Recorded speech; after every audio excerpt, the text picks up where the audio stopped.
Hello ladies and gentlemen, boys and girls. Welcome back to the channel. I appreciate you guys tuning in. Today we're going to be talking about my top 5 things you need to know if you are thinking about doing a drag and drive event. These are 5 things that I think will help you prepare and kind of keep your expectations in check if you decide you want to go and try your hand at doing a drag and drive event. So, appreciate you watching the video. Enjoy.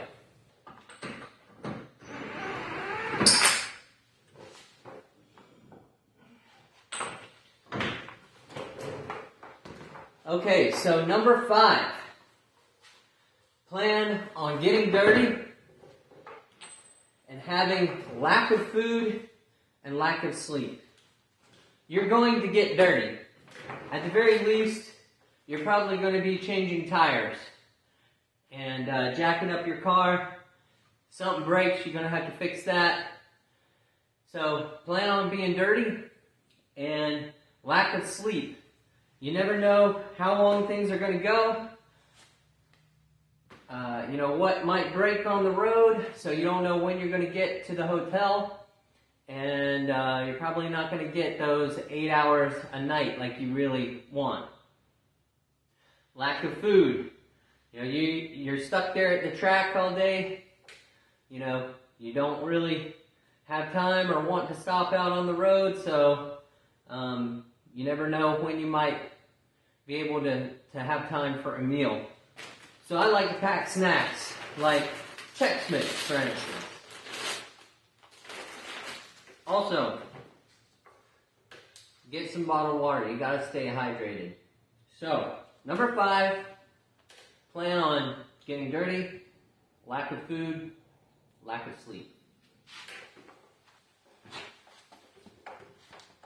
Alright, number 4, make sure that your car fits one of the specific classes and is going to be relatively competitive, and that it's as bulletproof as possible before the event. I started preparing my car a month in advance. You want to have a couple test sessions before the actual event, so you can work out any little bugs or anything like that. There may be some things that you need to change on your car to fit the specific rules. So you want to, go over the rules, go over the class, make sure your car is going to be competitive, and that, you've got time to make any necessary changes, and, test sessions to make sure, hey, are there any little bugs that I need to work out on my car? It's also not bad to have a contingency plan. So, I have this particular car. My dad has a 2011 SS that you may or may not have seen in some of my other videos. So, if my car broke or things didn't work out for some particular reason, we could have taken his car in a pinch. That's the other thing, you can go and have a good time and not necessarily be competitive. But you want to find a class that your car fits in. You want to make sure that you're prepared well in advance of the event.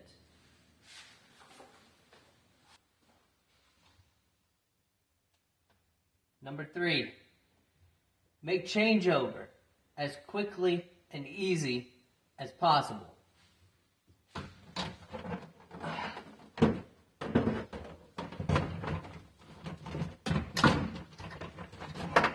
Time saved equals track time. The less time that you spend changing your car over from the street to the strip, the more time you get to spend on the track. So if that means pulling a trailer so that you don't have to spend, like us, an hour and a half unloading everything, changing tires, changing shocks, so that you can spend more time on the track, that's a win. So Make changeover as quickly and easy as possible. That way you get to spend more time on the track.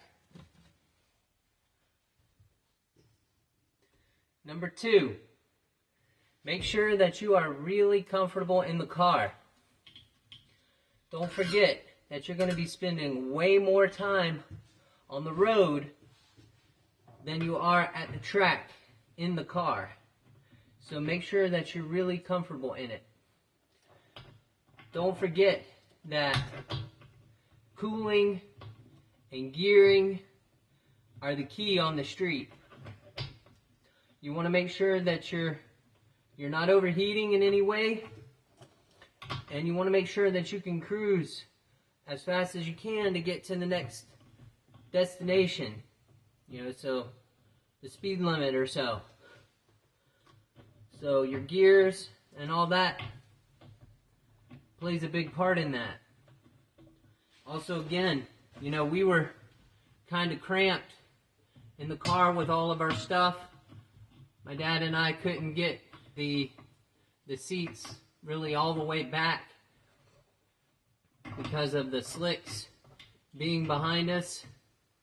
So, if you need to pull a trailer to make sure that you have a lot of room, then do that. I would recommend taking your car on about a 100-mile test drive just to try it out. Make sure that you're comfortable in the car for 100 miles or so. That'll give you a good idea if you need to make any changes before the race.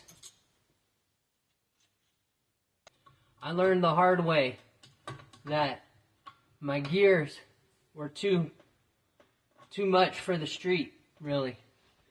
But we were able to make it. So don't make the same mistake I did. Make sure that you're really comfortable in the car for a long period of time.